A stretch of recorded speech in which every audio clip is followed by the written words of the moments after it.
Fala galerinha show, tudo bem com vocês? Tio Cledilson está aqui para a gente falar hoje de sólidos geométricos. Muita coisa que você já viu e algumas curiosidades. A nossa aula está começando agora, vem comigo que eu te mostro.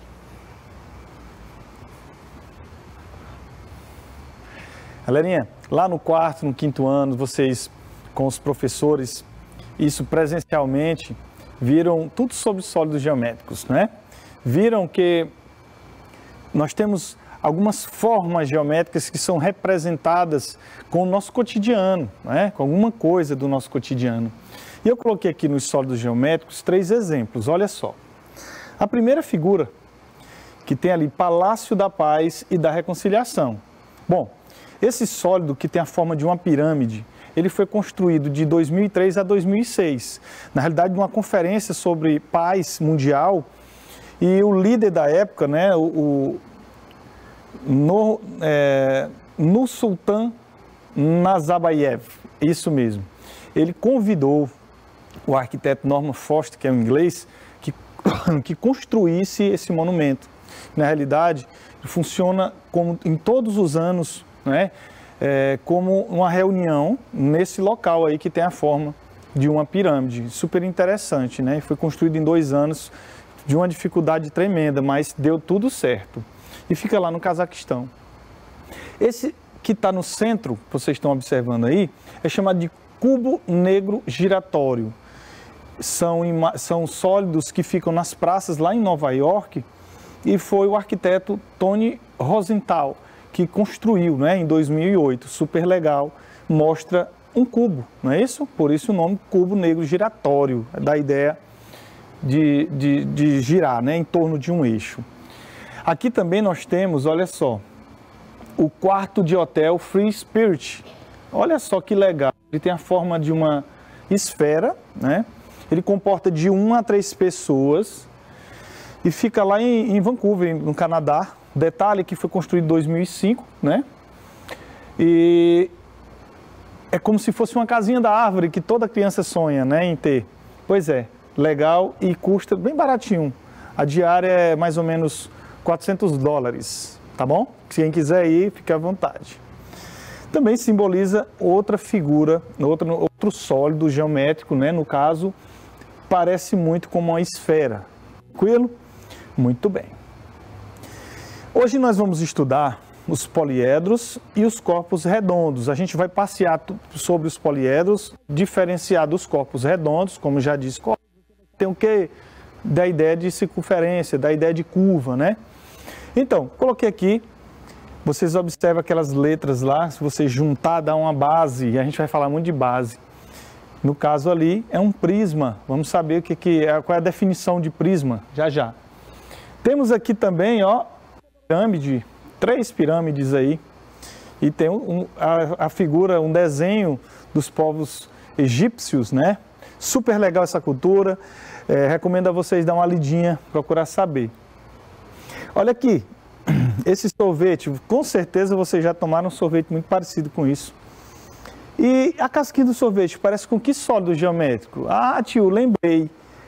Parece um cone, isso, representa um cone. Legal, tá falando um olázinho para vocês de boas-vindas, tá bom? Aqui no cantinho vocês estão observando que tem um balde. Esse balde representa que figura geométrica, tio? Olha só. O cilindro parece um cilindro, né? Tem a forma mais ou menos de um cilindro. A gente vai ver também qual é a definição. E por fim, não menos importante, a nossa Terra, né? E um astronauta aí muito bem localizado. E a nossa Terra tem a forma de uma esfera. Todo mundo já sabe também. Não necessariamente que a Terra é uma esfera, ela representa, tá bom? Nós sabemos do achatamento que existe nos polos, né, norte e sul. Aí o professor de geografia vai explicar para vocês bem explicadinho, tá bom? Vamos adiante. Bom, a definição de poliedros eu coloquei bem organizadinha aqui para vocês. A superfície dos poliedros é formada apenas por partes planas, ou seja, por figuras planas. O quadrado, o triângulo, o pentágono, né? O retângulo. Então, as faces que são chamadas essas figuras planas. É uma reunião de algumas figuras planas, né? De várias figuras planas, várias faces, como poli significa várias, edros, faces, então é um sólido formado por várias faces. Tranquilo? Está aí o poliedro. Nós temos exemplo aí, esse de vermelho é um cubo, que também é conhecido como hexaedro regular, né? Temos de azul um paralelepípedo retângulo e uma pirâmide de base quadrangular. Tá bom? Tranquilo.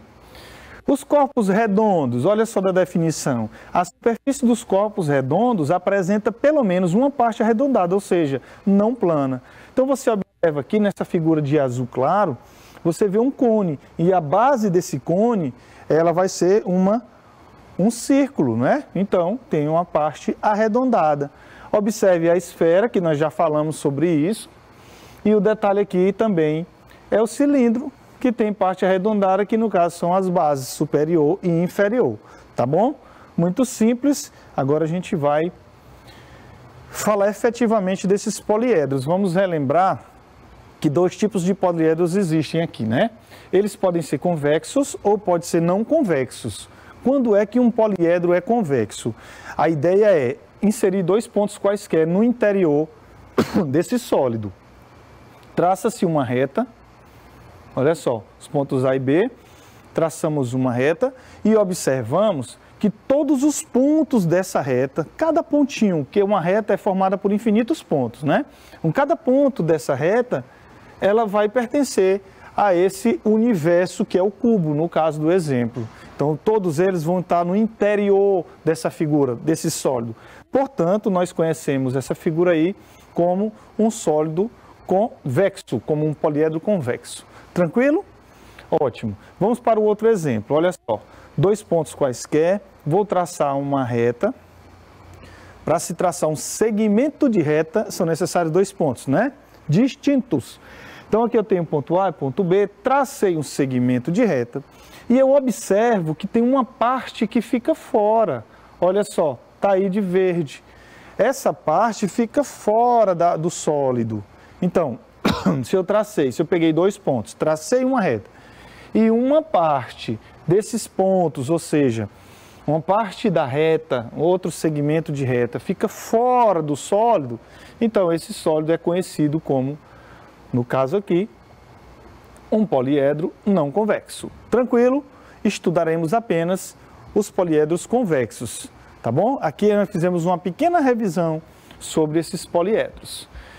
Vamos também retomar a ideia de elemento de um poliedro, né? Tá aí o Bob Esponja, que é um amigo de vocês, inclusive eu já até ministrei uma aula falando também do Bob Esponja. Ele é chamado de Bob Calça Quadrada, mas a ideia aí é de um cubo. Então eu coloquei aí como a cabecinha dele sendo um cubo. E a partir daí nós vamos colocar os elementos, não é? Esse cubo é um poliedro. Quem são os elementos? Ou seja, que arestas são esses lados, os lados que compõem cada polígono, tá? O que é o vértice? O vértice é o encontro de duas arestas, nesse caso, mas tem mais uma lá para baixo, né? Lá atrás. Tudo bem, encontro de duas ou três arestas, aí a gente vai formar um vértice. E por fim, não menos importante, nós temos aí a face. A face são as figuras planas, pode ser quadrado, retângulo, pode ser um triângulo, pode ser um pentágono, enfim. Então, vai depender da quantidade de lados que tem essa figura, não é? Para a gente nomear esse sólido. Então, muita atenção nisso aí. Bem, falando de poliedros, a gente também não podia deixar de lembrar quem são os poliedros de Platão, ou também chamados de poliedros regulares. Por que são chamados de regulares? Também nós já vimos, porque eles têm as figuras planas todas congruentes. Então, olha só, nesse caso é um tetraedro, chamado tetraedro regular. Ele tem aí 4 vértices. Ele tem 6 arestas e 4 faces. Detalhe, são 4 faces, por isso o nome é tetraedro, né? E essas 4 faces são triangulares e todas elas são congruentes. Tem os lados com a mesma medida, os ângulos internos também, beleza? Então ele é formado, esse tetraedro, por 4 triângulos unidos, organizados e forma essa figura em 3 dimensões aí, que é esse sólido, beleza? Os matemáticos antigos, eles faziam algumas relações entre esses 5 poliedros de Platão, que são 5, tá? O primeiro aqui é o tetraedro, eles relacionavam com o fogo. Por quê? Eles diziam assim, essa pirâmide de 3 lados, entre aspas, né? É a mais simples estrutura sólida tridimensional que pode existir. Por isso, ela representa o elemento mais leve, o fogo. Dada a sua forma, as suas pontas agudas explicam a propriedade destrutiva e penetrante do calor. Então, esse primeiro poliedro de Platão, chamado de tetraedro, representa para os matemáticos da antiguidade o fogo. Tranquilo? Ótimo. Vamos para o próximo. Temos aí o hexaedro regular. Ele representa a Terra. O que é esse hexaedro regular e por que o nome hexaedro regular? Hexa porque são 6 faces, todas elas são quadrangulares. No caso aí, gente, é um cubo, né? Que é o hexaedro regular. Temos 6 quadradinhos, todos eles organizados formando esse sólido, né? Ele tem 8 vértices e tem 12 arestas, tá bom? O cubo, dada a sua estabilidade e a facilidade com que se pode empilhar, formando estruturas maiores, sugeriam aos filósofos antigos ser ele a estrutura fundamental do elemento terra. Então, foi relacionado com a terra, haja visto que tem a ideia de montar as estruturas, né? Muito bacana isso também. Próximo é o octaedro. Octaedro porque 8 faces, né? Representa o A. Por que representa o A? Vamos lá. A pirâmide de 4 lados dupla, porque ele fala que são 4 em cima e 4 embaixo. Então, ele fala de 4 lados dupla, né? Era tida como a forma das partículas do ar, sendo suficientemente leve para flutuar e penetrar em todo o espaço vazio, como é o ar que vocês estudaram lá nas ciências, né? Ele tem 6 vértices e tem 12 arestas. Representa o ar. Tranquilo? Ótimo. O icosaedro regular, chamado assim porque tem 20 faces, né? Ele representa a água. Detalhe, 12 vértices e 30 arestas. Dado o seu peso e suas bases pequenas, passíveis de rolar com facilidade e fluidez, esse poliedro constituía, para os antigos, é claro, as partículas de água. Pessoal, a ideia aí é você relacionar esses poliedros à água, ao ar, à terra, o fogo, ainda tem mais um. O dodecaedro regular, ele representa para os antigos o universo, a alma, tá? Por que o nome dele é dodecaedro? Porque ele tem 12 faces, né? Tem 20 vértices e 30 arestas, tá? Para Platão e Pitágoras, né? E para os outros filósofos antigos, o dodecaedro representava o 5º elemento, a 5ª essência, que permeava todo o universo, né? Sendo o poliedro mais próximo da esfera, a forma perfeita. Eles consideram a esfera como uma forma perfeita. Então esse aí é o mais próximo, que é o que eles conheciam na época, né? No caso platônico, evidentemente se referia também à alma e à ideia, né? O espírito. Super legal essa historinha que eu contei para vocês aí. Olha só, quando se trata de poliedros convexos, é claro, a gente vai trabalhar com uma expressão. Essa expressão V mais F é igual a A mais 2. É uma relação entre a quantidade de vértices, de faces e a quantidade de arestas, tá? Então, cada letra dessa aqui representa uma coisa. O V, o número de vértices, o F, número de faces e o A, número de arestas. Então, é importante que vocês consigam mentalizar essa fórmula, porque algumas questões podem surgir. Claro, questões são simples quando diz respeito à utilização dessa fórmula, tá bom? Vamos para alguns exemplos. Um poliedro possui 16 faces e 18 vértices. Olha só, qual é o número de arestas desse polígono? Então, desse poliedro? Então, vamos organizar as ideias. Primeira coisa, a gente precisa da fórmula. V mais F é igual a A mais 2, onde o V, número de vértices, o F, número de faces, e o A, número de arestas. Muito bem. Então, quantas faces tem? Vamos lá na questão. O poliedro possui 16 faces. Quantos vértices? 18 vértices. Agora, o que a gente faz? Substitui. Substituir o que, professor? Ora, onde tem a letra, você coloca o número. A letra F, eu vou colocar o 16. Na letra V, eu vou colocar o 12. Ok? Então, vamos lá. 18, né? Então, V é 18, o F é 16. Somando tudo aí, nós temos 34, que é igual a A mais 2. Então, pense junto comigo. Qual é o valor de A para que, quando eu somar com o 2, eu encontro 34? Muito simples, é 32, porque 32 mais 2 é 34. Portanto, se o A é 32, o número de arestas é 32 e a resposta é a letra C. Tranquilo? Observaram aí que é super simples isso aí. Segundo exemplo, ó. O número de faces de um poliedro convexo de 22 arestas é igual ao número de vértices. Olha só, o número de faces é igual ao número de vértices. Detalhe, são 22 arestas. Então, qual é o número de faces desse poliedro? Vamos resolver. Bom, nós temos aí a... né, V mais F é igual a mais 2, não esquece. Então, o detalhe é, toda vez que você for resolver uma questão que envolve esse tipo de conhecimento, você copia a fórmula, que só assim você não esquece nunca mais, tá bom? Fica a dica. Bem, ele disse que o número de faces é igual ao número de vértices e diz também que o número de arestas é 22, são 22 arestas, né? Então, o que nós vamos fazer? Vamos substituir o quê? Onde tem a letra, eu vou substituir pelo número. Vamos lá. Então, V mais F é igual a 22 mais 2, que é o valor de A, que é 22.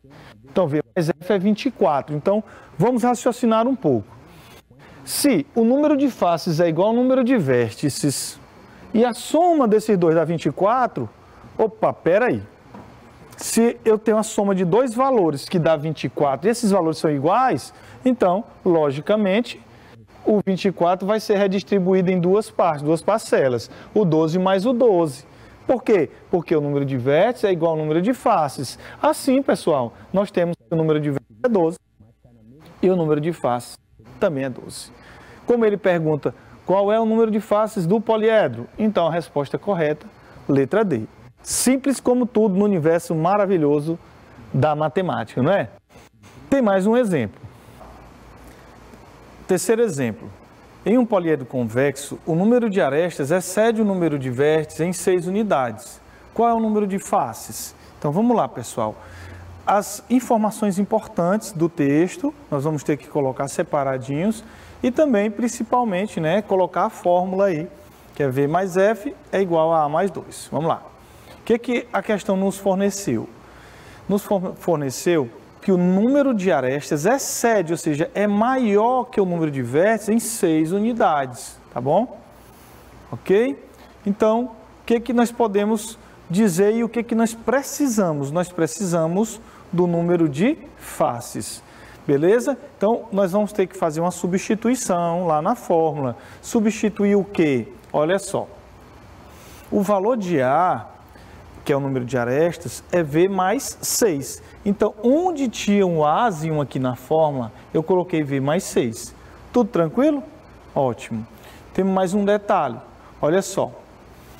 Como aqui eu tenho V de um lado da igualdade e tenho V do outro lado da igualdade, então a gente vai esquecer um pouco eles, tá? Vamos esquecer esse V e trabalhar apenas com o F.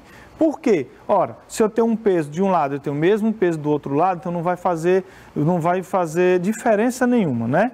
Então eu vou esquecer um pouquinho o V e vamos ficar apenas com o F e com o 6 mais 2, que é o que apareceu aí para vocês. Somando isso aí, nós temos que F é igual a 8. Vamos fazer uma recapitulação aqui. Bem, onde tinha A, eu substituí por V mais 6. Por que eu substituí por V mais 6? Porque na questão diz que o número de arestas, que é o A, é igual ao número de vértices mais 6 unidades, que ele excede, então é maior. Substituí então na fórmula o valor de A, que é V mais 6, e observei aqui, ó, que tem V de um lado e tem o V de outro, que é o número de vértices. Como tem o mesmo valor, a gente esquece ele e trabalha apenas com o que restou, que foi o número de faces, 6 mais 2 lá do outro lado. Somei 8, portanto, o número de faces são 8. Resposta dessa alternativa, letra B. Então, é uma questão um pouco mais trabalhada, é claro, um pouco de um raciocínio um pouco maior, porém, não é uma questão também muito difícil, né? Beleza. Galera, agora a gente vai classificar esses poliedros. Eles se classificam em prismas e pirâmides. E agora a gente vai trabalhar apenas com os prismas, tá? Observe a definição. São poliedros que possuem duas faces paralelas, que são chamadas de base, né? As bases, que são constituídas por polígonos convexos, congruentes e não coincidentes. Então vamos parar um pouco para entender. O que é que ele diz? Que são sólidos, que ele tem duas faces opostas e paralelas, né? E congruentes, ou seja, essas bases, gente, são duas faces, ou seja, são polígonos, que eles são opostos e eles têm mesmas medidas, então são chamados de congruentes, tá? E ele diz mais, que apresentam os vértices equivalentes ligados entre si por arestas e os lados correspondentes unidos por paralelogramos. Na realidade, pessoal, o que ele quer dizer? Que esses vértices opostos são ligados por arestas, formando assim também figuras geométricas, que no caso são figuras planas. Então, vamos interpretar de uma outra forma o que é um poliedro. É um sólido geométrico que possui bases opostas, paralelas e congruentes. Pronto. Só ter essa ideia na cabeça que dá para fazer tudo. Vocês observam aqui que eu coloquei uma mesinha, tem uma caixa vermelha. E tio, você falou de bases. Por que só apareceu uma? Porque a outra está aqui embaixo. Então são duas bases, uma superior e outra inferior, tá? Temos aqui um dado, que é a representação de um hexaedro, né? Temos aqui uma caixa de roupas, enfim. E na mesa, você observa que cada um dos pés da mesa forma também um prisma, tá bom? Que legal? Ótimo. Então, aqui nós temos agora exemplos de prismas. Coloquei aqui, prisma reto de base triangular. Entendam uma coisa. Quando eu falo de prisma reto, é porque existe a altura dele aqui, ó, um segmento de reta que liga do centro da base superior até o centro da base inferior, certo? É um segmento de reta, né? Com a base forma ângulo de 90 graus. Portanto, a gente chama de prisma reto, quando esse segmento de reta forma 90 graus com a base, que a gente chama também de ortogonais, tá? Então, se você observar que ele está bem em pezinho, entre aspas, cuidado, né? Ele vai ser reto. Quando ele for inclinado, quando ele tiver uma inclinaçãozinha, a gente vai falar que ele é oblíquo, tá bom? Essa definição a nível de sexto ano é um pouco complexa. Porém, para vocês, sexto ano, entendam que se ele estiver bem retinho, ele é reto. Se ele estiver inclinadinho, ele é oblíquo, tá? Então tá aqui. Prisma reto de base triangular. As bases são triangulares, são duas bases, uma superior e uma inferior. Aí nós temos outras informações adicionais. Temos aqui o prisma reto de base quadrada. As bases são quadrados, tá certo? E as outras faces são retângulos, mas também podem ser quadrados. É só a questão dos comprimentos, né? Se forem congruentes ao valor dessa aresta da base, então ele se transforma em um cubo. Então é só ter atenção nisso. Vamos mais. Temos aí o prisma reto de base retangular. As bases são retangulares, tá? Prisma reto de base paralelogrâmica. Então as bases são paralelogramos. Tranquilo, né? Aqui, ó. Prisma reto de base pentagonal. As bases são pentágonos. Olha só, o prisma oblíquo de base pentagonal. Observe que ele é curvo, ele tem uma inclinação. Portanto, ele é chamado de oblíquo, tá? E as bases são pentágonos. Só título de informação, tudo isso, tá? Nós vamos, a nível de sexto ano, estudar os retos, tá bom? Muita calma, muita tranquilidade.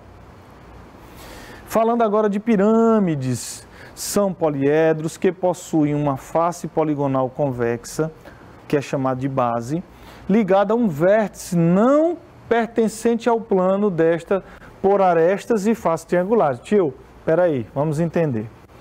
O que é que vem a ser uma pirâmide? Você tem uma base, vai depender dessa base para a gente nomear essa pirâmide. A base aqui é quadrangular, ela está lá embaixo e tem um vértice, que é um ponto que está em um outro plano.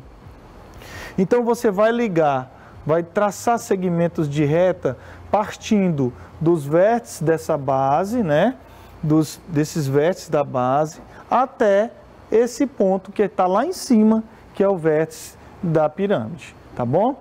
Então, você liga esses pontos e nós temos aí uma pirâmide. Observe lá no Egito a Cleópatra, muito bem bonita aí, vestida, e uma pirâmide. Tranquilo?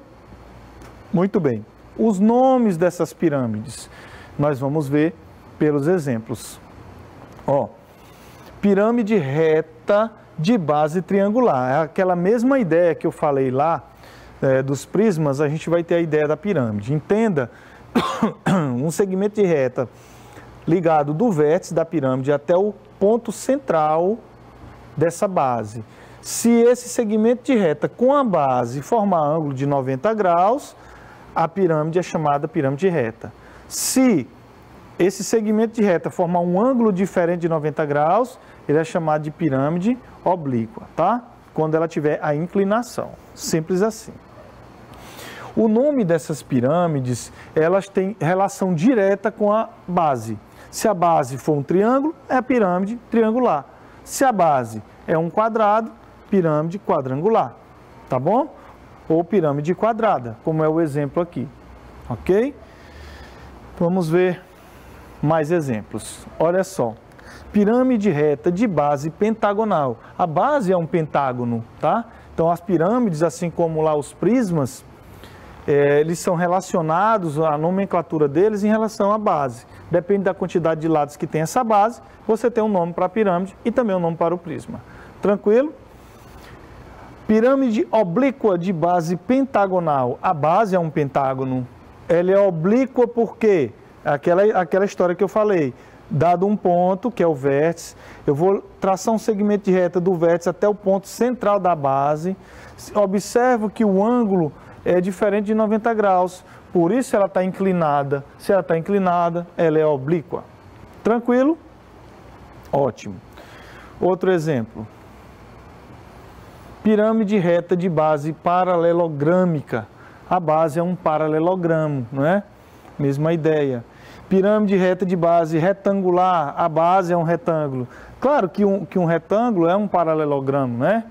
Uma base quadrangular, um quadrado é um paralelogramo. Então, é só a título de informações para a gente dar para vocês. Certo? Então, gente, é o seguinte. Vou contar uma historinha para vocês. Galerinha, eu estou me despedindo de vocês hoje, nossa última aula, porque eu estou muito atribulado de muitas responsabilidades. Então, a gente vai finalizar com o tio Cledilson hoje, viu? Espero que vocês tenham gostado das minhas aulas. Vocês podem falar comigo em qualquer momento lá no Instagram, tá? @Cledilson _Moraes _Bezerra. É só você botar Cledilson Bezerra que aparece lá. A gente se encontra na próxima e fui!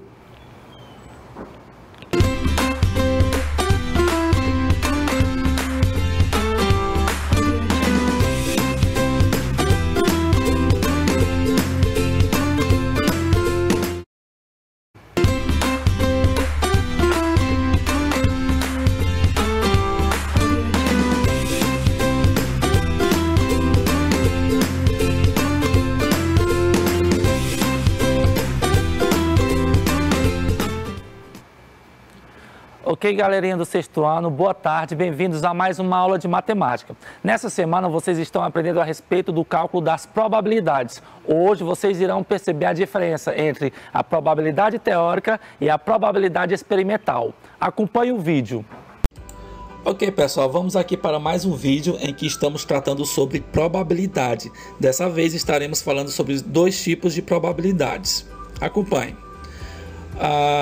Nesta aula, nós vamos fazer uma comparação entre probabilidade teórica e probabilidade experimental. E para entender o que é uma probabilidade teórica, nós precisamos saber que existem dois tipos de experimentos. O experimento determinístico, que é aquele que nós conseguimos prever o resultado antes de acontecer, e o experimento aleatório, que é aquele no qual nós não conseguimos prever o resultado antes de acontecer. Nessa aula, nós estamos interessados nesse tipo de experimento. Isso porque nós estamos estudando probabilidade. E todo experimento aleatório, ele tem um espaço amostral, como vocês viram, que nada mais é do que um conjunto de todas as possibilidades em um espaço experimento aleatório. Por exemplo, no lançamento de um dado, você não sabe qual face vai ficar para cima. Esse é um experimento aleatório.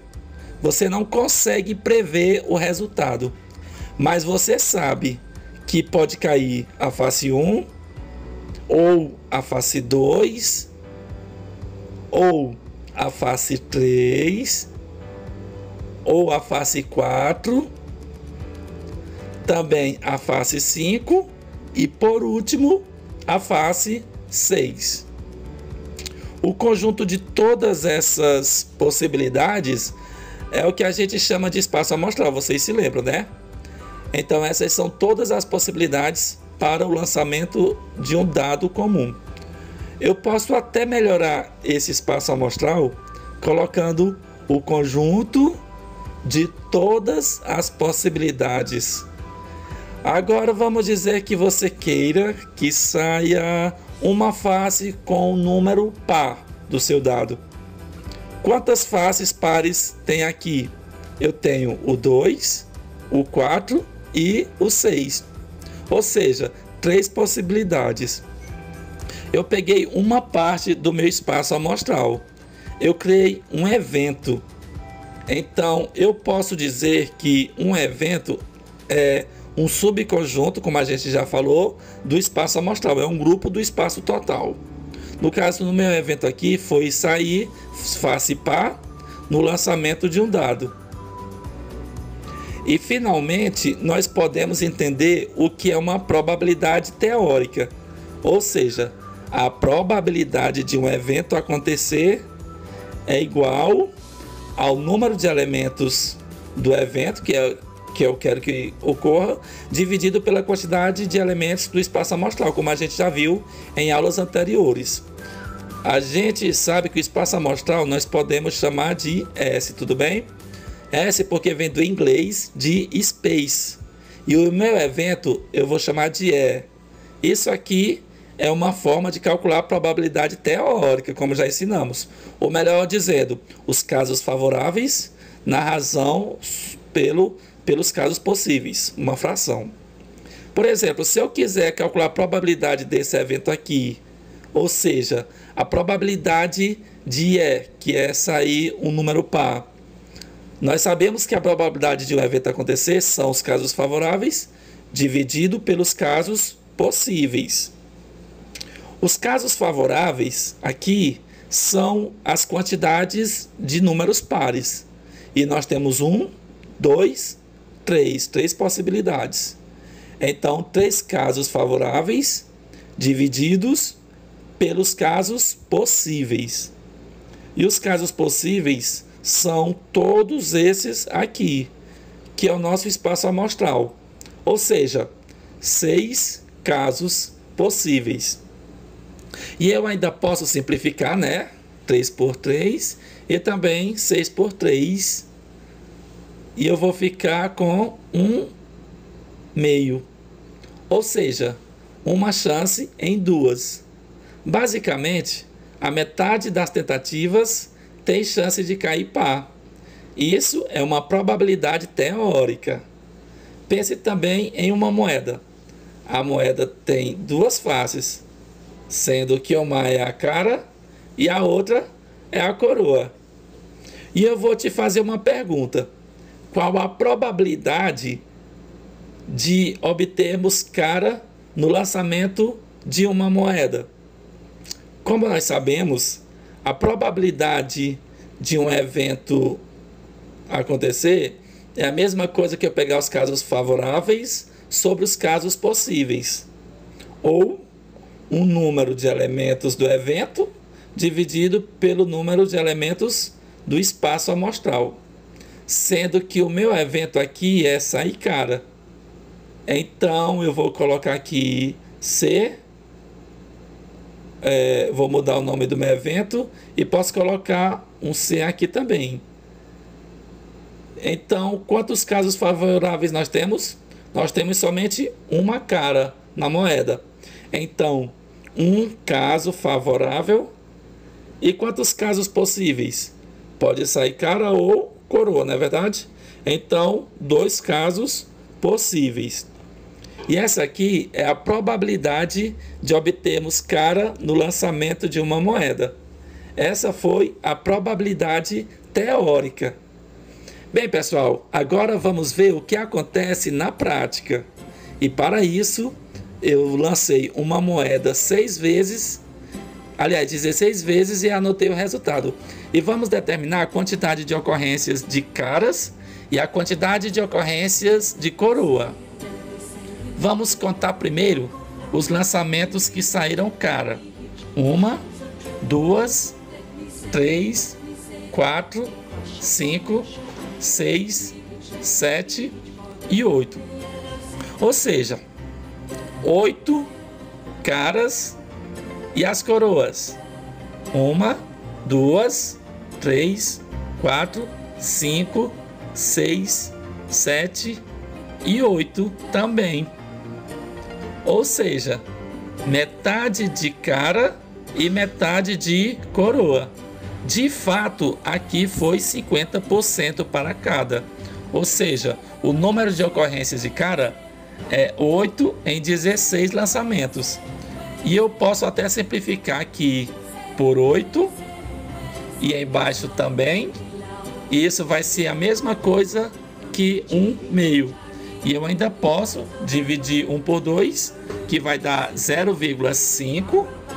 E eu posso colocar que isso é igual a 50%. De fato, aqui na nossa prática, caiu metade cara e metade coroa. Mas se eu analisar somente 5 lançamentos, olha, caiu 1, 2 caras. Então, em 5 lançamentos, ocorreram 2 caras e 3 coroas. E com isso, nós temos 2 caras em 5 lançamentos.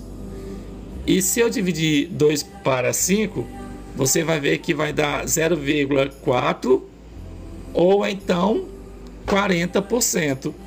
Isso significa que a face coroa equivale a 60%.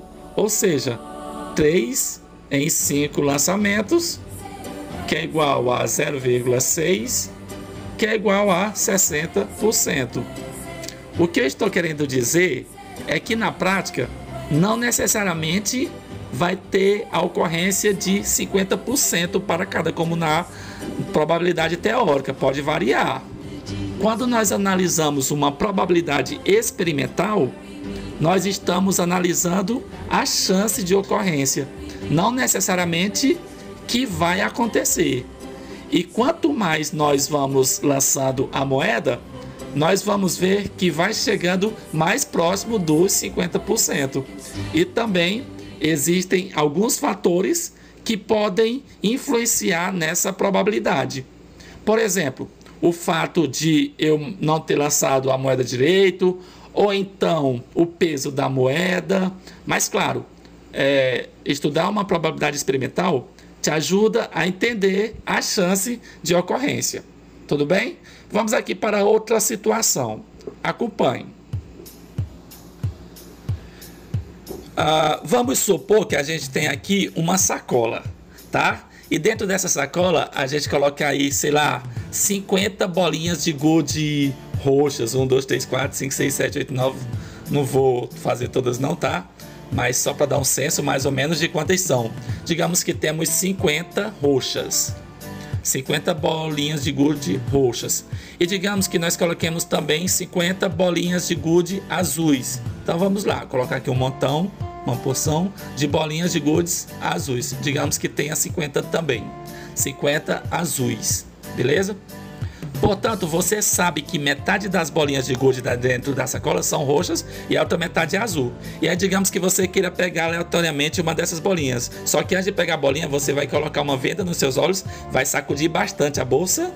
Agora, depois de sacudir, para fazer um mix, né, uma mistura dessas bolas, digamos que você queira saber qual é a probabilidade, tá? A probabilidade de você pegar uma bolinha de gude roxa. Pegar uma bolinha de gude roxa, aqui ó. Qual vai ser essa probabilidade? Beleza. Bem, você sabe que nós temos ali 100 bolas no total dentro da sacola e 50 delas são roxas. Então tenho 50 chances de pegar uma bola roxa em 100. E portanto, se você simplificar essa fração, você vai chegar à conclusão que você tem metade, meio. A sua chance de pegar uma bola roxa é de metade, 50%. Agora digamos que você de fato comece a fazer isso na prática, pegando a bola lá dentro. Aí você começa a contabilizar a quantidade de vezes que saiu a bola roxa, por exemplo. E cada vez que você pega essa bolinha, você verifica qual é a cor dela e devolve para a sacola e realiza um outro sorteio. Então cada vez que você tirar uma bola, vamos chamar de um experimento.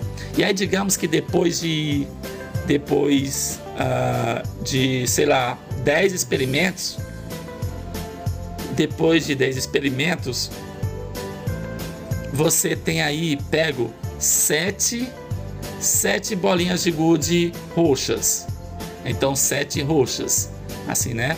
E é claro, se você pegou 7 roxas, você pegou então 3 azuis, já que é um total de 10 tentativas, 10 sorteios. Nesse caso agora você percebe que você, de 10 experimentos, pegou 7 roxas e 3 azuis. Ou seja, não foi metade, não foi 5 roxas e 5 azul. Então temos 7 roxas e 3 azuis. Mas até aqui tudo bem, não tem problema algum. A sua probabilidade de pegar uma roxa é de metade.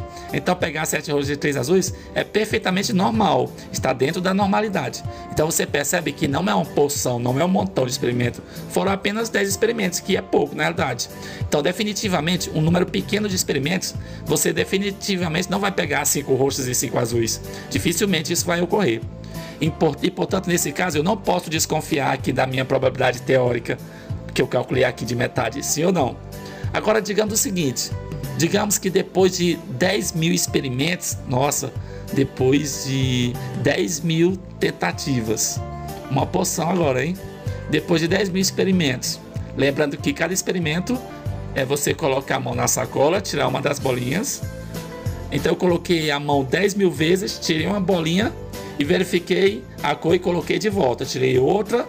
Eu repeti isso 10 mil vezes. E agora essa porção de experimentos aí, digamos que você tenha retirado da sacola 8 mil bolas roxas. E se você tirou 8 mil roxas, você quer dizer que você tirou 2 mil azuis, né? Foram 10 mil no total. 2 mil azuis. Agora você começa a achar estranho, que aqui eu tenho ó, uma quantidade muito grande de experimentos. Foram 10 mil, não apenas 10. Como nesse caso, em 10 experimentos, se eu tivesse 8 roxas e 2 azuis, completamente normal. Agora, depois de 10 mil, tirar 8 mil roxas e 2 mil azuis, aí eu começo a desconfiar que tem algo errado. Agora, se a sua probabilidade verdadeira, você calculou, a teórica, você de fato deu meu, é muito improvável que tirar 8 mil roxas e 2 mil azuis. Você esperaria aqui algo em torno de 5 mil roxas e 5 mil azuis, com alguma variação para mais ou menos, mas mais ou menos ali, próximas às quantidades que eu tirei de roxas e também de azuis. Então nesse caso aqui, ó, é meio estranho.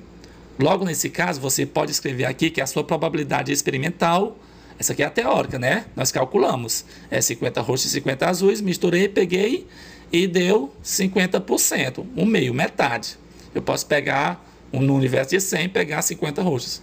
Então, a minha probabilidade experimental, como está aqui, ó, probabilidade experimental, a experiência que eu fiz foi a seguinte: no universo aqui, ó, de 10 mil tentativas, 8 mil foram de bolas roxas.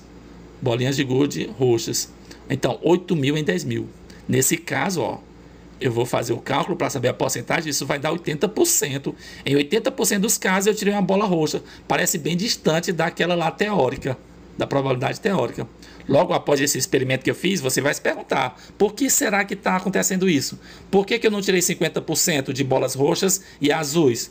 E por que 80%? Porque na teórica seria 50%. Então, depois de 10.000 experimentos, fosse 10, sem problema algum, tirar 8, 7, 3, 2, sem problema algum. Agora, depois de um montão de experimentos, essa diferença toda é estranho. Você se pergunta por que isso pode acontecer. Bem, de repente as azuis podem ser ligeiramente mais pesadas que as roxas. E aí quando você sacode a sacola, as azuis podem ir lá para baixo e as roxas ficar em cima. E aí no caso você tira mais roxa que azul. Pode ser uma explicação. Ou sei lá, vai ver que a azul tem uma textura diferente. E aí quando você vai pegar, ela escorrega da sua mão. E aí você acaba pegando a roxa, que fica mais fácil de pegar. Não sei, vai saber o que pode acontecer. Portanto, nesse caso, nesse experimento, a gente acha muito estranho saber que essa porcentagem saiu assim. Aí a gente pode começar a investigar quais são as causas dessa grande diferença. Aí me dá uma pausa, eu paro para pensar um pouco. Tudo bem? Muito bem. Vamos agora então mostrar para vocês uma forma de simular uma probabilidade experimental.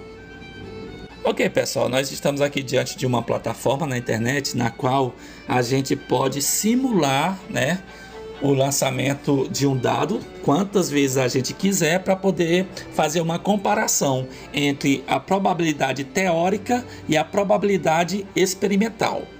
O resultado da probabilidade teórica a gente já sabe. Aqui no caso específico, nessa plataforma aqui, a nossa experiência, o nosso experimento é quando a gente lança uma moeda, tá certo? Quando a gente lança uma moeda. E a gente sabe muito bem que quando a gente lança uma moeda, na teoria, existe a chance da moeda sair cara e também a moeda sair coroa. Portanto, existe 50% de chance de cada uma das faces da moeda. Isso é a probabilidade o quê? Teórica. Isso é a probabilidade teórica. Já aqui, nessa plataforma, a gente vai simular, tá certo?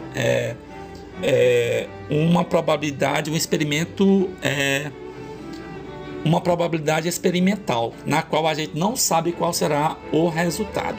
Observe aqui como é que diz mais ou menos aqui, nessa plataforma aqui, diz assim, ó, quando você joga uma moeda, há apenas dois resultados possíveis, cara ou coroa. Em qualquer lance, você observará um resultado ou outro, cara ou coroa. Após um grande número de jogadas, porém, a porcentagem de cara e coroa chegará a se aproximar da probabilidade real de cada resultado, ou seja, da probabilidade teórica. Nesse mini aplicativo, você pode definir a probabilidade real de cara para a sua moeda virtual e, em seguida, jogá-la quantas vezes quiser.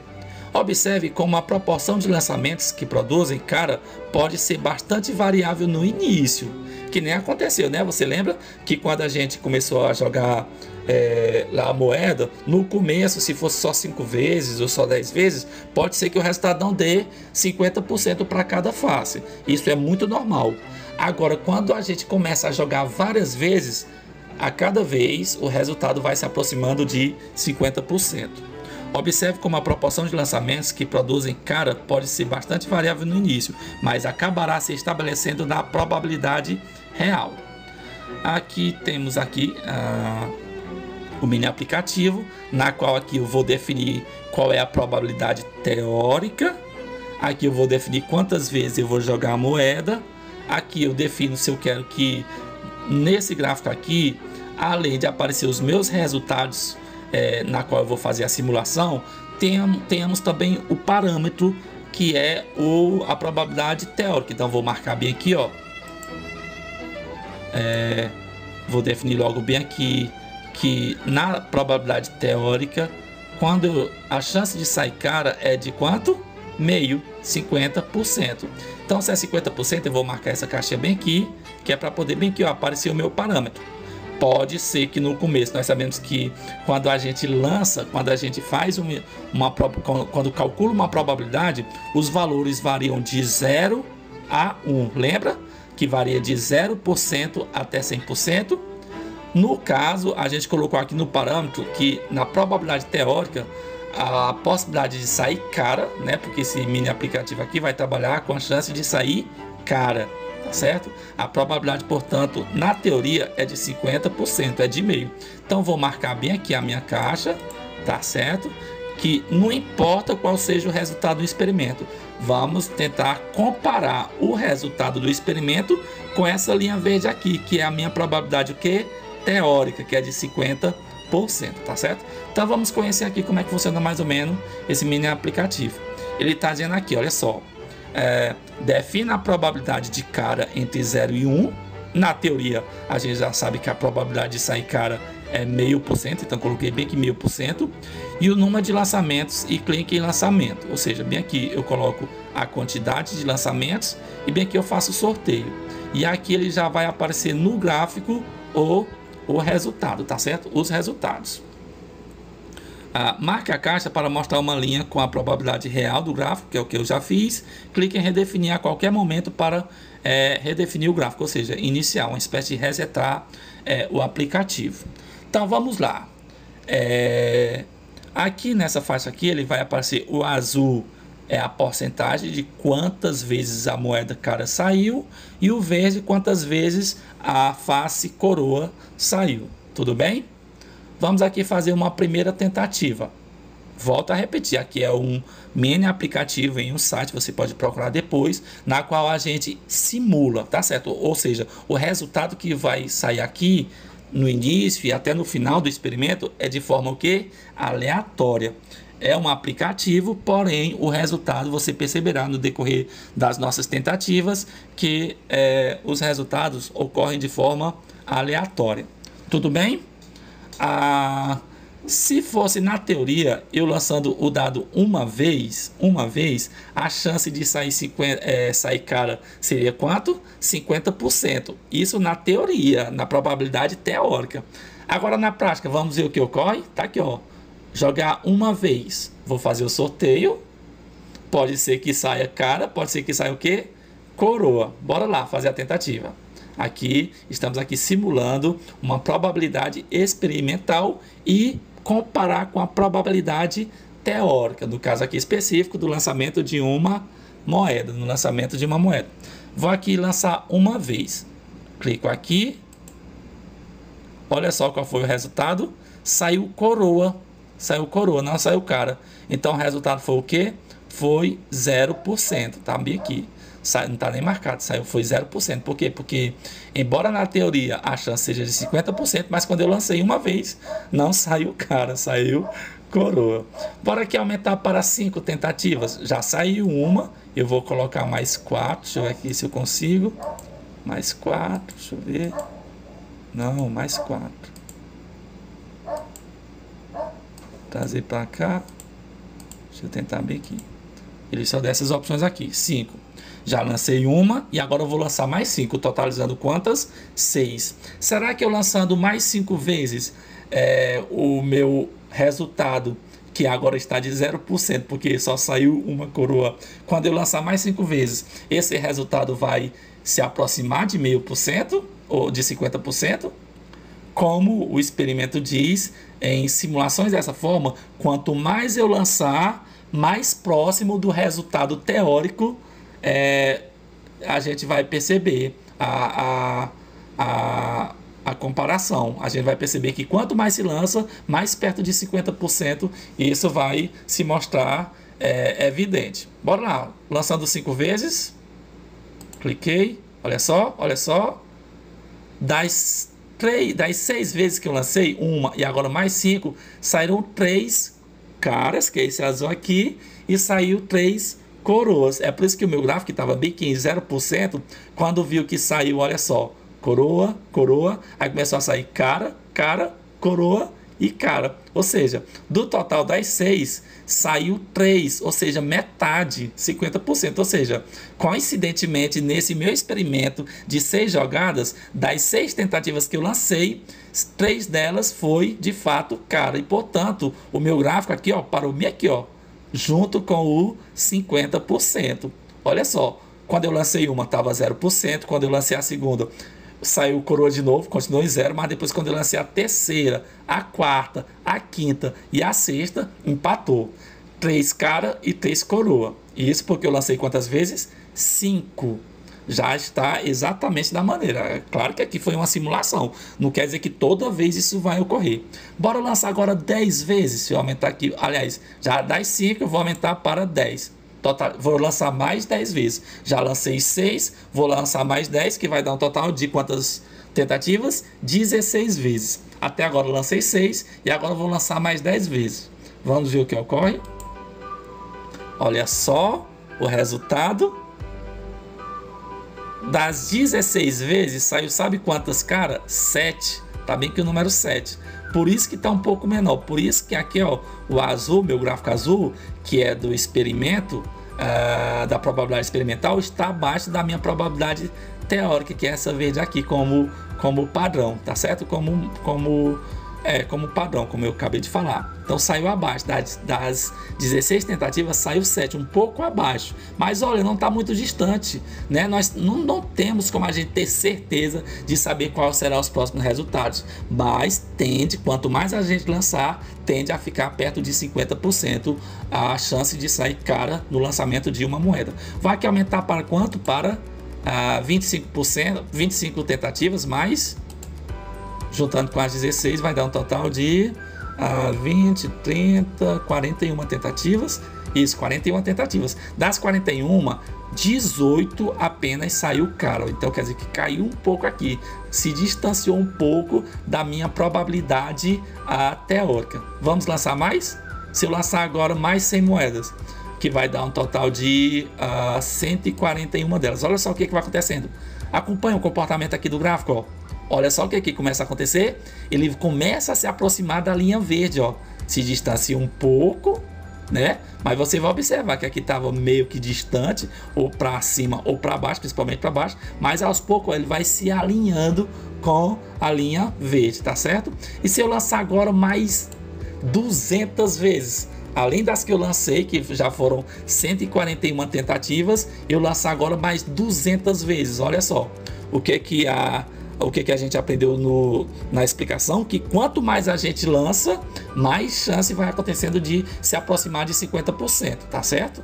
Aquele caso ali que a gente acabou de passar, da sacola, em que saiu muito mais roxa do que azul, ali foi um caso que a gente percebeu que não estava acontecendo de forma, digamos assim, honesta, né? Alguma coisa estava acontecendo para sair aquele tanto de roxa e sair pouca azul. Já que não, a gente está percebendo que quanto mais joga, mais se aproxima de 50%. Bora jogar agora mais 200 vezes. Acompanhe o movimento do gráfico azul em relação à linha verde. A ideia é que esse azul aqui, ó, se aproxime cada vez mais da linha verde. Bora lá, ó, lançar mais 200 vezes. Acompanhe, olha só.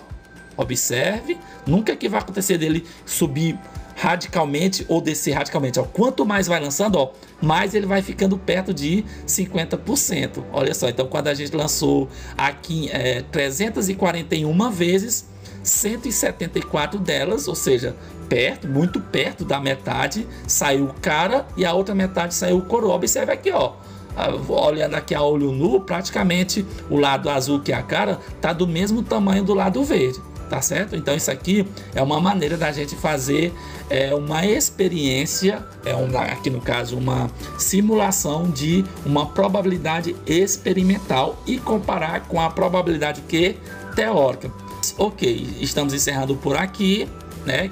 Que através dessa simulação aqui, a ideia foi tentar mostrar para vocês, mostrar a diferença de uma probabilidade teórica para uma probabilidade experimental. Espero que vocês tenham entendido, espero que vocês tenham gostado. Muito obrigado aí pela atenção de vocês. Bora lá! Ok, viu como é fácil perceber a diferença entre probabilidade teórica e probabilidade experimental? Continue com as nossas aulas dessa semana sobre esse conteúdo de probabilidade e espero que você aproveite ao máximo as nossas aulas. Muito obrigado, até a próxima, tchau, tchau!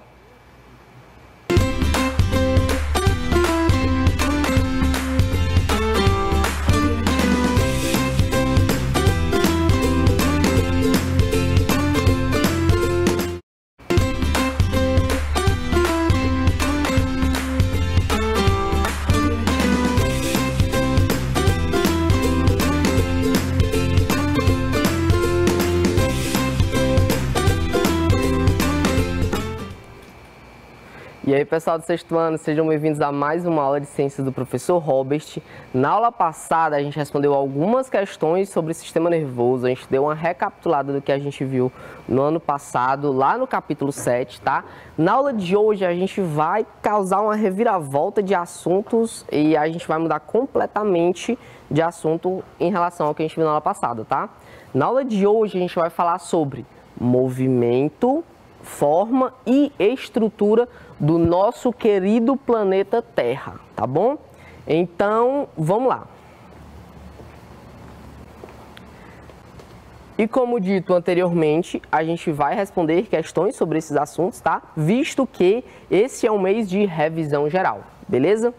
Então, questões sobre movimentos, forma e estrutura da Terra, beleza?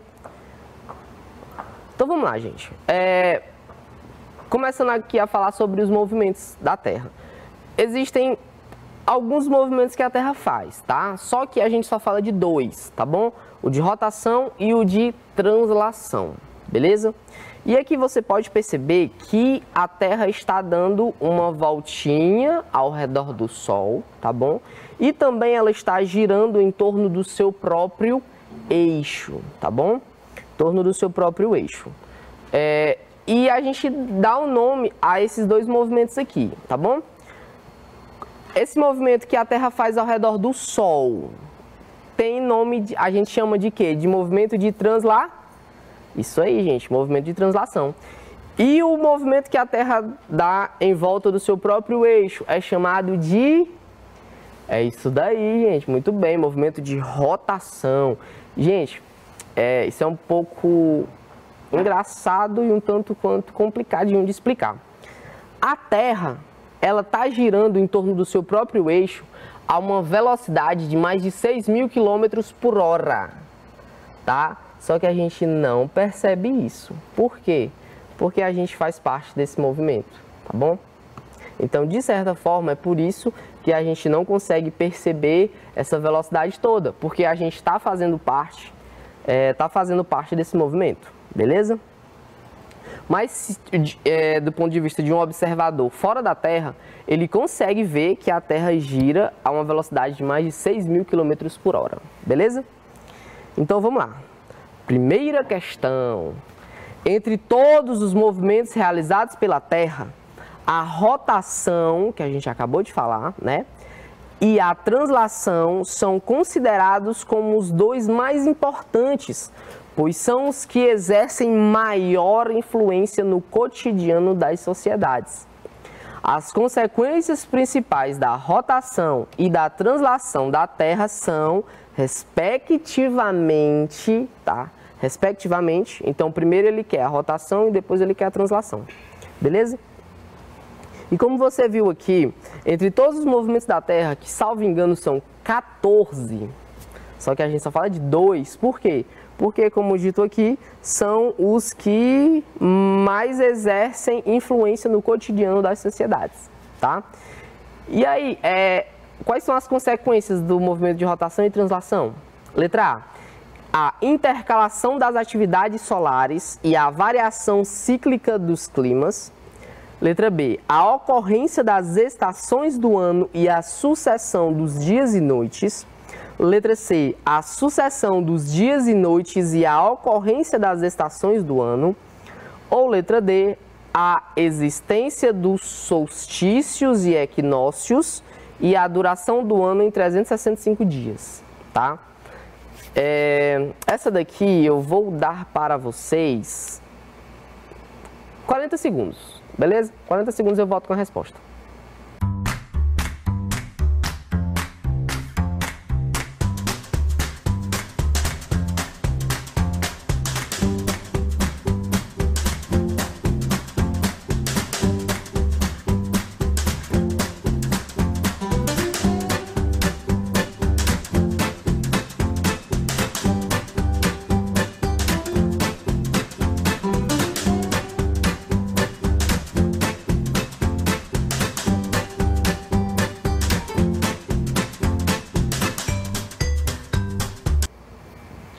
Então vamos lá, né, gente? vamos comentar cada uma delas. A primeira, a intercalação das atividades solares e a variação cíclica dos climas. Quando ele fala em variação cíclica dos climas, a gente pode... Tipo, meio que não tem nada a ver nem com rotação nem com translação, tá? Aqui fala intercalação das atividades solares. De certa forma, o Sol, às vezes ele está um pouco mais agitado, às vezes ele está um pouco mais calmo. Vocês já ouviram falar de aurora boreal? A aurora boreal é aquele fenômeno lindo, maravilhoso, que o céu fica verde, aquela coisa maravilhosa. Aquilo dali, gente, acontece quando o Sol ele tem algumas erupções, tá?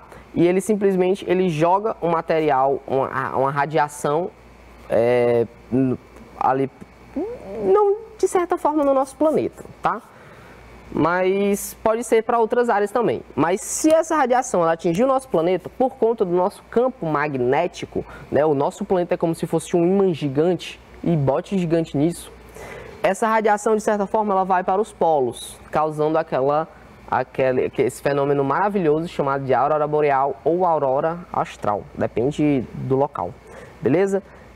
Mas isso aqui, gente, não tem nada a ver nem com rotação, nem com translação, tá? Então a letra A já está descartada. E aí ele fala também de variação cíclica dos climas. É bem verdade, gente, que o nosso planeta, ele tem alguma variação que eu não sei se podemos chamar de cíclica dos climas, né? Por exemplo, vocês já assistiram aquele filme lindo, maravilhoso, A Era do Gelo? Aqui no nosso planeta, de tempos em tempos, a gente tem uma Era do Gelo. A última Era do Gelo foi há 40 mil anos, tá? Então, de tempos em tempos, o clima do nosso planeta muda. Mas isso não tem absolutamente nada a ver nem com rotação, nem com translação. E vocês podem ficar tranquilos que não vai ter uma Era do Gelo tão cedo, beleza? Letra B. A ocorrência das estações do ano, isso daí tem a ver com o quê? Tem a ver com isso mesmo, com a translação, beleza? E também a sucessão dos dias e noites, que tem a ver com a rotação. Pronto, professor, é exatamente isso que a questão quer. Da translação e da rotação. Ela quer respectivamente. Então, primeiro é a rotação e depois é a translação. Na letra B, primeiro ele está dando a consequência da translação e depois ele está dando a consequência da rotação, tá bom? Então, a letra B está descartada por este motivo, tá bom? Letra C. A sucessão dos dias e noites e a ocorrência das estações do ano. Pronto, professor, é exatamente isso que ele quer. Sucessão dos dias e das noites é uma consequência da rotação e a ocorrência das estações do ano é consequência da translação, tá bom? E a letra D, então a letra C é o que a gente quer, beleza? Só que vamos comentar aqui a letra D. Fala da existência do solstício e equinócio e a duração do ano em 365 dias. Gente, só recapitulando, o que é o solstício? Solstício é quando você tem uma diferença entre a duração dos dias e das noites.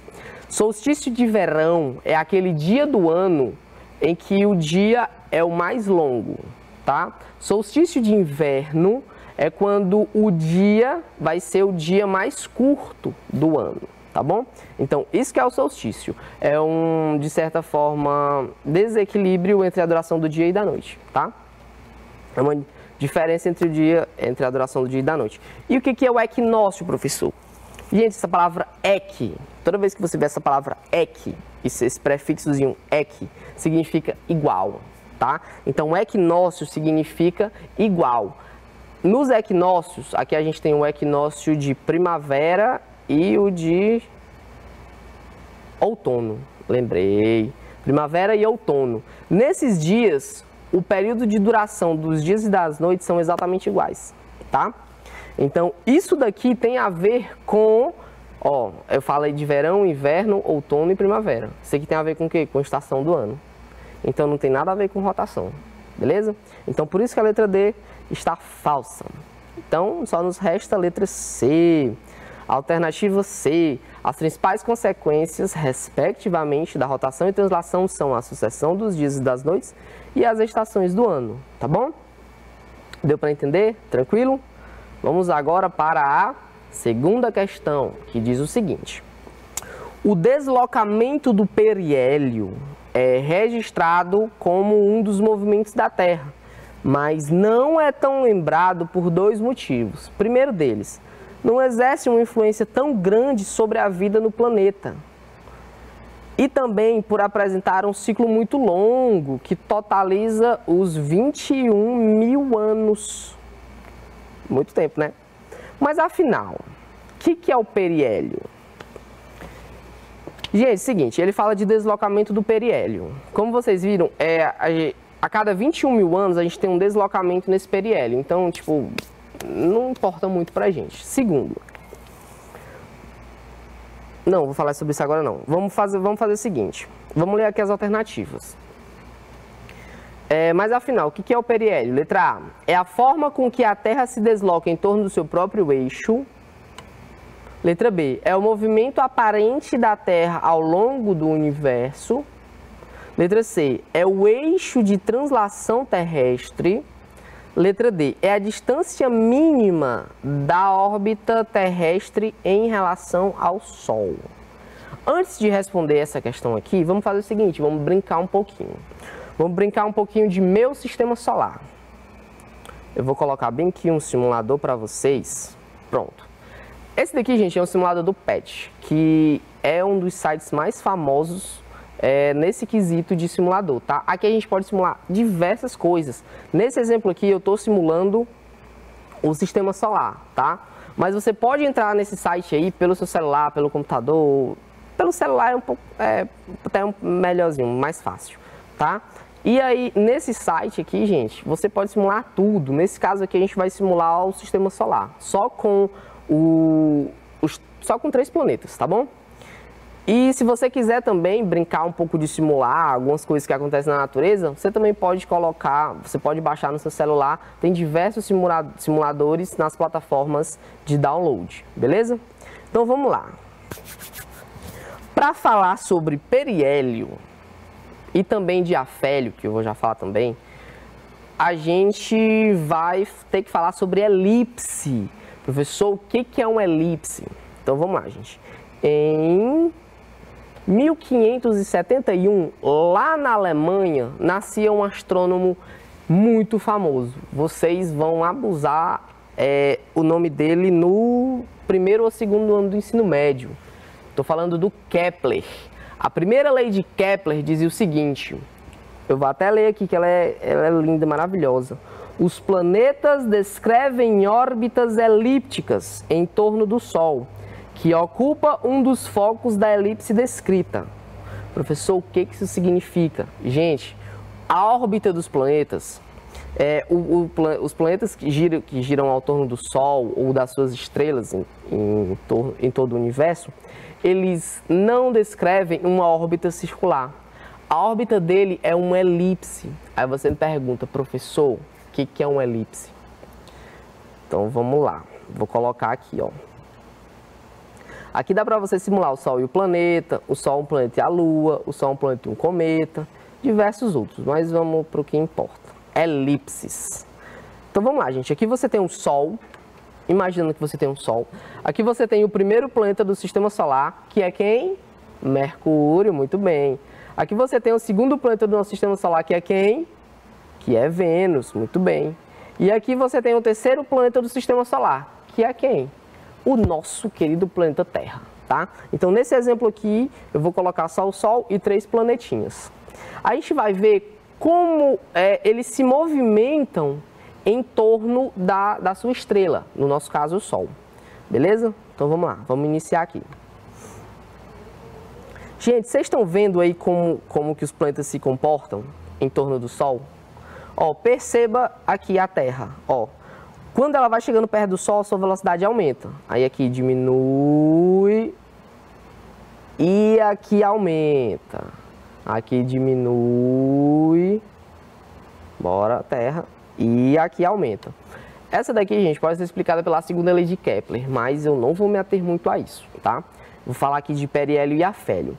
Gente, vocês estão vendo essa distância aqui, do Sol até esse ponto aqui, deixa eu tentar parar aqui. Pronto, parei. Vocês estão vendo essa distância do Sol até a Terra? Ela é uma distância muito grande, né?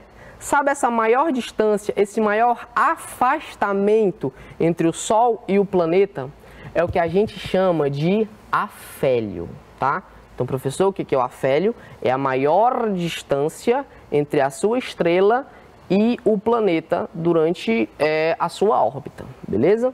Então, é afélio. Quando você... Acho que dá para lembrar um pouco de afastamento, né? Afélio, afastamento. Então, maior afastamento, a maior distância, beleza? Mas, professor, a questão pedia periélio. O que é o periélio? Vamos lá agora. Vou tentar parar aqui perto do Sol. Não consegui. Deixa eu ver se dá para me pegar o planeta. Não dá. Vou tentar bem aqui. Deixa eu só botar aqui um pouquinho mais devagar. Pronto, acho que agora eu consigo. Pronto. Gente, vocês estão vendo essa distância aqui, ó? No caso, no exemplo que eu estou dando, é a Terra, tá? Mas a Terra e o Sol, eles não estão bem mais próximos do que anteriormente? Essa menor distância é o que a gente chama de periélio, tá? Periélio lembra um pouco perto, é ou não é?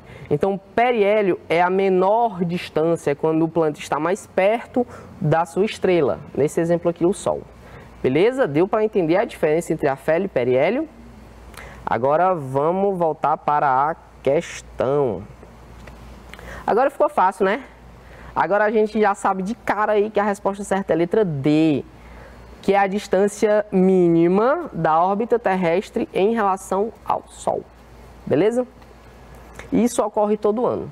A questão até falou aqui, gente, que esse movimento, ele não exerce uma influência tão grande sobre a vida no planeta. Para vocês terem uma ideia, no último dia 3, salvo engano, 3 de janeiro deste ano, deste novo ano, a gente teve o periélio, que é a menor distância da Terra para o Sol. E a gente simplesmente não percebeu, porque não exerce uma influência tão grande, tá bom? Mas, detalhe, esse afélio e periélio, ele ocorre todo ano.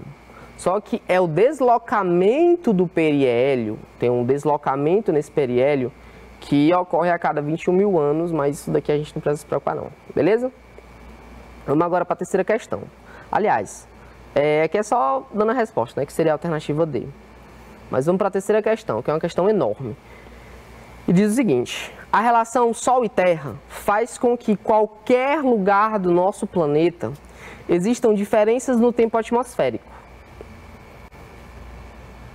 Essas diferenças têm origem em 2 fatos principais, que são os movimentos de rotação e translação. Analise as alternativas a seguir e identifique a incorreta no que se refere à influência desses movimentos no tempo atmosférico e climas da Terra. Letra A. É o movimento de rotação em torno do seu próprio eixo que determina os ciclos de produção agrícola e, portanto, indica quando plantar, quando colher, quando guardar e quando descansar. Gente, seguinte, eu vou até pegar bem aqui na minha colinha. Sabe a manga? Aquela manga que a gente aqui adora. A manga, aqui no Brasil, o período mais correto para plantar e colher a manga é de outono até março, tá? Então é de outono até março. E aí eu tô falando de meses, tá bom? E aí quando eu falo de meses, eu tô falando eu posso estar falando também de estações do ano, tá bom? Então, infelizmente não tem nada a ver com rotação, beleza? Deu para entender mais ou menos? E aí a letra B diz o seguinte, então a letra A já está incorreta, que é o que a gente quer, né? Mas vamos ler as outras. Se a Terra não tivesse um movimento de rotação, isso aqui é legal, hein? A face iluminada seria tórrida. Pode ser lido também quente, seria quente pra caramba. E a face escura seria gelada, sendo impossível a vida no planeta. Gente, sabe onde é que isso acontece? Bem aqui no nosso vizinho. Isso acontece no nosso vizinho Vênus. Para vocês terem uma ideia, o nosso planeta demora aproximadamente um dia para dar uma volta em torno do seu próprio eixo. Vênus demora nada mais nada menos do que 243 dias e 26 minutos para dar uma volta em torno do seu próprio eixo. Então, quando a Terra está dando a volta em torno do seu próprio eixo, todas as faces estão sendo bem iluminadas, bonitinhas, está tudo tranquilo. Só que imagina bem aí, Vênus passando 243 dias com a face voltada para o Sol. É a mesma coisa, por exemplo, de você for fazer digamos, um churrasco e você colocar uma carne lá no fogo e deixar ela lá 243 dias. Uma parte da carne, gente, vai ficar muito quente, tá? A outra também vai ficar um pouco quente, mas não tão quanto a outra, tá bom? E é por isso que Vênus, gente, essa face que é iluminada por Vênus, ela pode chegar a temperaturas de mais de 400 graus Celsius. E aqui na alternativa, fala que a face escura seria gelada. Lá em Vênus, gente, essa parte que não recebe a radiação solar, ela pode chegar a menos 220 graus Celsius, tá? Então é uma diferença exorbitante entre uma face e outra, tá bom? Então a alternativa B está perfeitamente correta, tá? A letra C diz o seguinte: o movimento de translação, que é o que a Terra faz em torno do Sol, é que determina a duração do fotoperíodo diário, sendo que no hemisfério sul, a maior duração do dia iluminado ocorre dia 22 de dezembro, quando inicia o verão. Gente, ele está falando aqui do solstício de verão, tá bom? Ele está falando aqui do solstício de verão, que ocorre por conta do movimento de translação, beleza? Tá perfeita a alternativa C. A alternativa D diz o seguinte: o movimento de rotação é responsável pela exposição do planeta à luz solar, fazendo com que haja certo equilíbrio em relação à temperatura, pois gera os dias e as noites. Gente, perfeito, né? Acabei de dar o exemplo aqui de Vênus, né? Como Vênus demora muito para dar uma volta em torno do seu próprio eixo, uma parte recebe muita radiação solar e a outra não recebe nada, tá? Por isso que tem essa diferença de temperatura lá no nosso vizinho, beleza? Deu para entender mais ou menos? Então a alternativa incorreta seria a letra A. Aqui, ó, a resposta, letra A é a incorreta. As outras estão todas corretas, beleza? Vamos lá, quarta questão. O movimento de translação terrestre representa o ciclo que a Terra realiza ao redor do Sol. Contudo, há uma pequena diferença entre o momento do ano em que nosso planeta encontra-se mais próximo e o que se encontra mais distante da estrela regente do nosso sistema solar, que é o nosso Sol. Cada um desses momentos citados no texto dá-se o nome de: letra A, nutação e precessão. Essa daqui são dois movimentos que a Terra realiza, tá? Mas a gente não vai falar sobre eles agora, nem tão cedo. Letra B, afélio e periélio. Letra C, solstício e equinócio. Ou letra D, proximidade e distanciamento. Então, a questão aqui, ela quer saber só o momento em que o nome que se dá ao momento em que a Terra está mais próxima do Sol e que está mais distante. E aí quando a gente brincou um pouco de meu sistema solar, a gente viu que o nome é afélio, afastado, e periélio, perto. Inclusive, gente, essas palavras têm origem grega, tá? E afélio é uma palavra grega, como dito anteriormente, que significa perto, afastado do Sol. Tá? Afélio, afastado do Sol. E periélio, perto do Sol. Até o significado das palavras tem a ver com o movimento, beleza? Inclusive, é dado por conta disso. Então, a resposta certa aí seria a alternativa B. O momento da órbita terrestre em que o planeta encontra-se mais próximo do Sol é chamado de periélio. E já o mais extremo oposto, ou seja, afastado, né? É chamado de afélio, beleza? Vamos aqui agora falar sobre estrutura da Terra. Vocês lembram dessa animação, gente, que eu passei para vocês quando a gente falou sobre o movimento da Terra? Essa daqui, gente, sobre forma da Terra, essa aqui, gente, é a forma da Terra, tá? Ela não é perfeitamente esférica, tá? Mas anda muito longe de ser plana, tá bom? Muito longe de ser plana. Esse formato aqui é o que a gente chama de geóide, tá bom? Beleza? Então a forma da Terra, o mais correto seria geóide, tá? Mas a gente também pode fazer uma aproximação e dizer que a Terra é redonda, mas nunca plana, beleza? Essa daqui, gente, é a estrutura do nosso planeta, tá? Ele pode ser dividido em crosta, que é essa camada sólida da superfície, tá? Depois tem o manto, que é uma camada semilíquida de magma. A gente tem um núcleo que pode ser dividido em externo e interno, tá? O externo é a parte líquida e o interno é a parte sólida, tá bom? Essa daqui é a estrutura do nosso planeta, tá bom?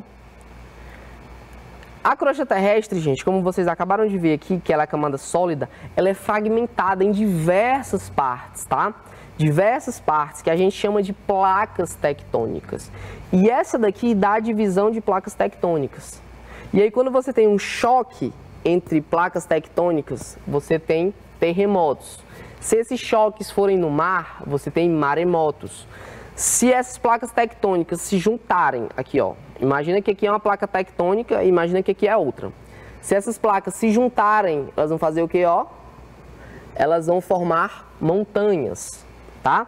E se essas placas se afastarem, embaixo da crosta terrestre tem o que? Tem o manto, que é uma camada semilíquida formada por magma, né? Então embaixo tem magma, e aí se elas se afastarem, o que vai acontecer com o magma? O magma vai querer sair, e é o que a gente chama de erupções vulcânicas, beleza? Então, dito isso, vamos responder as questões agora. Só um detalhe, gente, tá vendo essa placa de Nazca, chamada placa de Nazca, e essa placa sul-americana? Essa placa de Nazca e essa placa sul-americana, em certo momento do nosso planeta, elas se chocaram e elas fizeram o que, ó? Elas subiram, formando o Himalaia, uma montanha, gente, que chega a, só confirmar, 7 quilômetros de altura, tá bom? 7 quilômetros de altura. Inclusive, gente, o rio Amazonas, que é o maior rio em vazão do planeta, ele tem a sua nascente lá no Himalaia, tá bom? E é um rio que passa por 3 países. São eles Peru, Colômbia e Brasil, tá bom? Agora vamos ao que interessa. Quinta questão. Sobre o núcleo da Terra é possível afirmar que, primeiro, está dividido em interno, que é sólido, e externo, que é líquido. Perfeito, né? A gente acabou de ver isso. 2. É composto pela estrutura cima, silício e magnésio. Na verdade, gente, o núcleo, ele está bem aqui, ó, em núcleo interno. Ele é feito de ferro e níquel, tá? Então, ele é feito de ferro e níquel, não tem nada a ver com silício e magnésio. Então, a 2 está incorreta. A 3, apresenta temperaturas superiores a 3.000 graus. Vamos ver aqui, ó. As temperaturas podem atingir até 5.500 graus Celsius. E como ele disse aqui, temperaturas superiores a 3.000, tá correto. 5.500 é maior que 3.000, beleza? Então, a 3 está correta. 4. É o responsável direto pelo tectonismo terrestre. Gente, o tectonismo terrestre tem a ver, na verdade, com o que eu acabei de falar, né? Com o choque das placas tectônicas, beleza? Então, estão corretas as afirmativas 1 e 3, tá? Que seria a letra D, beleza? A alternativa D está incorreta, certo? Ou está correta. Vamos aqui rapidão para... Vamos pular a sexta questão, gente, que a sexta questão é sobre rocha. Eu vou falar aqui... Não, vamos ver aqui a sexta questão mesmo. Em regiões da superfície terrestre onde há a presença de vulcões, é comum encontrar rochas oriundas da solidificação do magma em função do seu acelerado resfriamento. Essas rochas são... E aí, quais são as rochas que têm origem por conta do resfriamento do magma?